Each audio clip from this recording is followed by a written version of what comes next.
नमस्कार दोस्तों, मैं हूं आलोक। स्वागत है आप सभी का आप सभी के अपने ही यूट्यूब चैनल आलोक्स ब्लॉग पर। क्रोसेंड्रा का जो प्लांट होता है, इसमें साल के 10 महीने तो फूल आते ही आते हैं।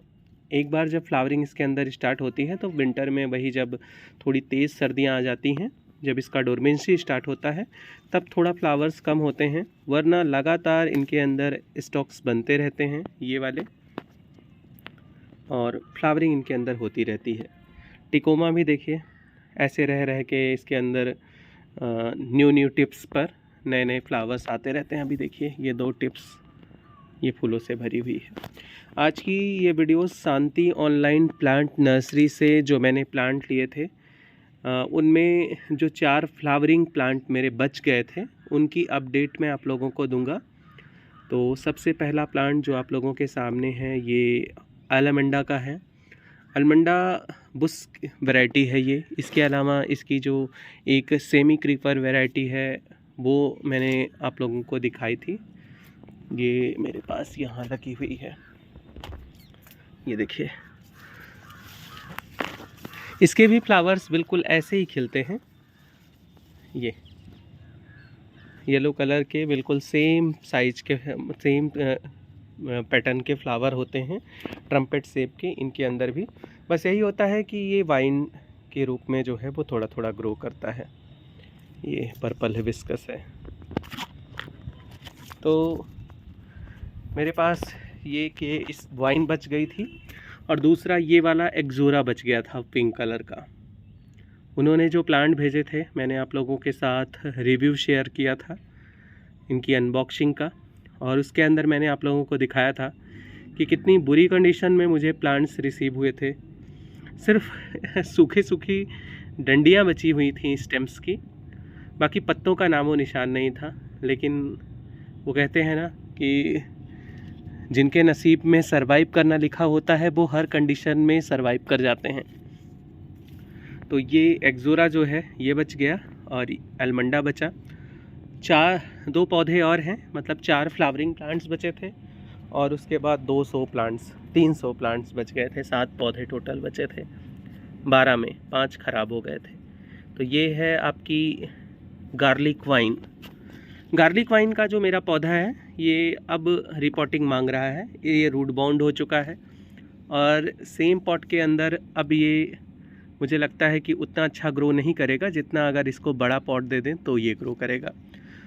और अगर इसको बड़ा पॉट दे देते हैं तो हो सकता है कि इस साल इससे मुझे फ्लावरिंग भी मिल जाए।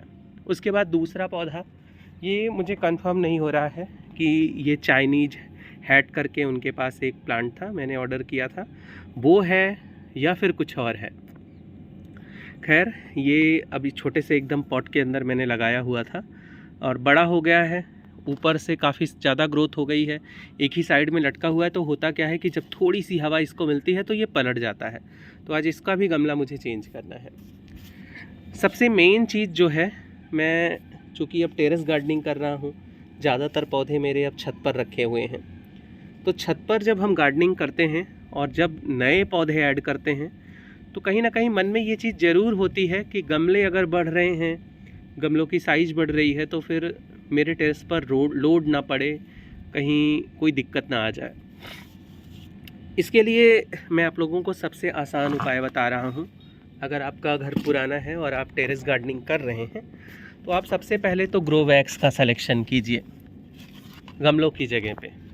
ये देखिए, मैंने ये मीशो से लिया था ग्रो बैग, और लगभग 33 या 34 रुपीज़ का एक ग्रो बैग मुझे पड़ा था। देखिए, इसमें पौधे लगे भी हुए हैं।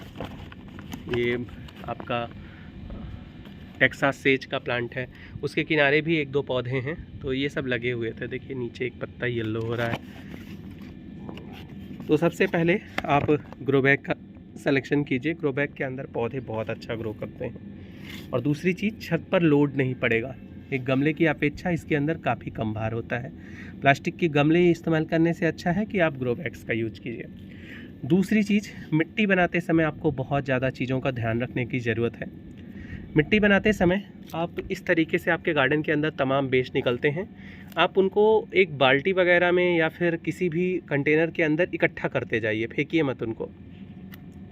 और जब आप इनके लिए सॉइल मिक्स तैयार कीजिए, तो ये जो मिट्टी बना रहे हैं आप, इसमें कोकोपीट की थोड़ी सी अधिकता रख दीजिए। जैसे मैंने जो मिट्टी तैयार की, एक हिस्सा मिट्टी, एक हिस्सा रेत, एक हिस्सा कंपोस्ट, तो उसमें मैंने जैसे अगर इन तीनों की बराबर मात्रा रखी तो कंपोस्ट को इन तीनों से 10% ज़्यादा, कोकोपीट को इन तीनों से 10% ज़्यादा लेकर जो है मिट्टी तैयार की। जैसे कि मैं आप लोगों को बताता हूँ, मैंने 40% कोकोपीट ले ली और जब 60% का जो रेशियो बचा उसमें 20-20-20 मैंने गार्डन सॉइल, सैंड और आपकी कंपोस्ट, ये तीनों रख ली। कोकोपीट मिट्टी को हल्का भी रखेगी, जैसे जैसे डिकम्पोज होगी न्यूट्रिशंस भी रिलीज करेगी, मिट्टी के अंदर मॉइस्चर को भी होल्ड करके रखेगी। कोकोपीट इस्तेमाल करने के बहुत फ़ायदे हैं और कुछ नुकसान भी हैं, लेकिन ज़्यादातर फ़ायदे ही हैं। सबसे पहला तो ये मिट्टी को हल्का बना कर रखती है। दूसरी चीज़, मतलब टेरेस पर गार्डनिंग कर रहे हैं तो फिर छत पर ज़्यादा लोड नहीं पड़ेगा। दूसरी चीज़ जो है, इसका दूसरा फ़ायदा है, मिट्टी का एयरेशन बहुत अच्छा रहता है, हवा का प्रवाह मिट्टी के अंदर अच्छा रहता है, जिससे जड़ों को ऑक्सीजन और एयर, नाइट्रोजन आसानी से उपलब्ध हो जाती है। तीसरी चीज़, मॉइस्चर को होल्ड करके रखती है। छत पर जब हम गार्डनिंग करते हैं तो जल्दी जल्दी जब नमी जाती है, क्योंकि टेरेस पे जब धूप पड़ती है तो फर्श भी गर्म होती है और ऊपर से भी धूप पड़ती है, तो मॉइस्चर जल्दी जल्दी ख़त्म होता है। लेकिन अगर हम कोकोपीट का इस्तेमाल करते हैं तो ये मॉइस्चर को होल्ड करके रखती है।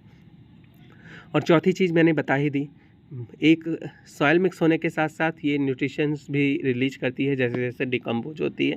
नाइट्रोजन का अच्छा सोर्स भी होती है ये, नाइट्रोजन, फास्फोरस, इन सारी चीज़ों का। तो कोकोपीट इस्तेमाल कीजिए। तो ग्रो बैग, कोकोपीट, ये 2 चीज़ें आप इस्तेमाल करके आप छत पर लोड देने से बच सकते हैं फ़िलहाल। और एक चीज़ ये भी है, आप जो गार्डन के अंदर वेस्ट निकलता है इसे भी भरते रहिए। कैसे करना है, रुकिए मैं बताता हूँ। देखिए, मैंने ग्रो बैग को ओपन कर लिया और अब इसके अंदर से ये नीचे वेस्ट जो है सारे नीचे ही डाल देंगे, जिससे ये डिकम्पोज भी होता रहे और इसके रॉट होने से, मतलब जब ये सड़ेगा तो उससे पौधों को नुकसान ना हो। ज़्यादा इस्तेमाल नहीं करना है, क्योंकि ये जो ग्रीन वेस्ट होते हैं इसमें नाइट्रोजन की बहुत अधिकता होती है, तो पौधों को नुकसान भी हो सकता है। देखिए, ऐसे कुछ वेस्ट आते हैं तो इनको निकालते रहिए, प्लास्टिक ना जाने पाए, सिर्फ ग्रीन वेस्ट जाने चाहिए। तो ये नीचे की साइड में हमने भर दिया और अब इसको आधा लगभग हम भरेंगे अपने ये जो हमने सॉइल मिक्स बनाई है इससे। देखिए, ये लगभग मैंने 1/4 भाग इस तरीके से फिलअप कर लिया और अब गमले से पौधा निकालेंगे और इसके अंदर डालेंगे और बची हुई सॉइल मिक्स को ऊपर से डाल देंगे। इस तरीके से एक पौधे को हमने रिपॉट कर लिया और बहुत ही हल्की मिट्टी बनी है। एक हाथ से देखिए ग्रो बैग को बहुत आसानी से हिलाया जा सकता है, हालांकि उठाने के लिए दोनों हाथ ज़रूरी होगा। चलिए अब इस पौधे को मिट्टी के पॉट के अंदर लगा देते हैं और फाइनली हमारे पौधे रिपोर्ट हो चुके हैं। देखिए, मैंने इसको थोड़ा सीधा भी कर दिया है। जब कोई टेढ़ा हो रहा हो तो उसकी परिस्थितियों को चेंज कर दीजिए और थोड़ा सा जो है उनको ठोक पीट कर बराबर कर दीजिए, वो सीधा हो जाता है। तो ऐसे ही मैंने इसको भी सीधा कर दिया। और यहाँ पर ये जो गार्लिक वाइन है इसकी भी रिपोर्टिंग हो गई। हालांकि अब इसके अंदर देखिए, ये इसको क्या बोलते हैं, जो पकड़ बनाता है, ये निकलने लगा है। तो मुझे इसके अंदर जल्दी से जल्दी कोई ऐसा चीज़ भी लगाना होगा जिस पे ये सहारा लेके थोड़ा ऊपर बढ़ सके। इस वीडियो को यहीं पर एंड करते हैं। मिलेंगे आप लोगों से किसी नई वीडियो में, तब तक के लिए bye bye and take care.